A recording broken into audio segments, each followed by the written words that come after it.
සේරම දේවල් හරියට ගත්තද? ගත්තා මතක් වෙන විදිහට ගත්තා. මට ආපහු එන්නේ. මේ මම ත්‍රිවිල් එකකට එන්න කියලා තියෙන දැන් එයි ඉක්මන් කරමු. කොල්ලගේ නම ලියලා බෝධිය ඉල්ලන්න හදපු කොඩිය එක ගත්තද? ඔව් ඒ සේරම ටික දාගත්තා. මේකට දැම්මා? ඔව්. මේ දැන් මොකටද කොඩියක්? නෑ අපේ කොල්ල හා පුරා කියලා පටන් ගත්ත වැඩේනේ මහත්තයා. පිත්තල වුණත් රත්තරන් වුණත් ඒ කොල්ලත් දැන් අපේනේ. නෑ ඉතින් පන්සලකට ගිහිල්ලා බෝධින් වහන්සේ ගාවට ගිහිල්ලා ප්‍රාර්ථනාවක් කරලා ආශිර්වාද ලබා ගන්න කේ වරදක් නැහැ. ඒ වුණාට ඉතින් ওই බෝගහේ කොඩි එල්ලන වැඩේ නම් ඉතින් ආගම වැරදියට තේරුම් ගැනීම. අනේ මේ ඔයාගේ මනස්ගත.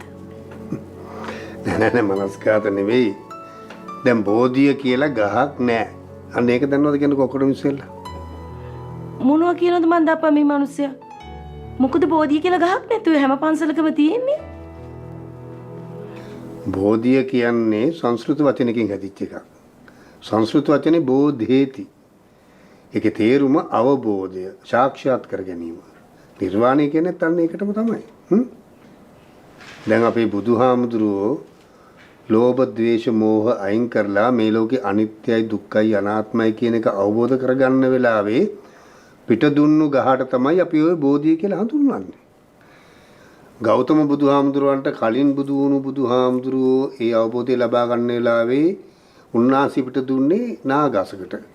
ඒක නිසා අපි ඒක හඳුන්වන්නේ නාබෝධිය කියලා. ඒ වගේ එක එක බුදුවරු බුද්ධත්වය ලබා ගන්න වෙලාවේ පිට දුන්න ගස් තියෙනවා. අට්ටික්ක බෝධිය, කොළ උණ බෝධිය, එතකොට සපු බෝධිය. අන්න ඒ වගේ එක එක මේ බෝධි ගොඩාක් තියෙනවා. දැන් අන්තිමට බුදුණු අපේ ගෞතම බුදුහාමුදුරුවෝ බුද්ධත්වයේ ලබා ගන්න වෙලාවේ පිට දීලා තියෙන්නේ ඇසතු ගහකට. ඉතින් අන්න ඒ ගහ තමයි අපි දැන් ওই බෝධිය නමින් හඳුන්වන්නේ. හරි. දැන් කොහොම හරි බෝගහේ කොඩියක් කෙලන එකේ වැරද්ද මොකද්ද? වැරද්දක් නෑ ඉතින්.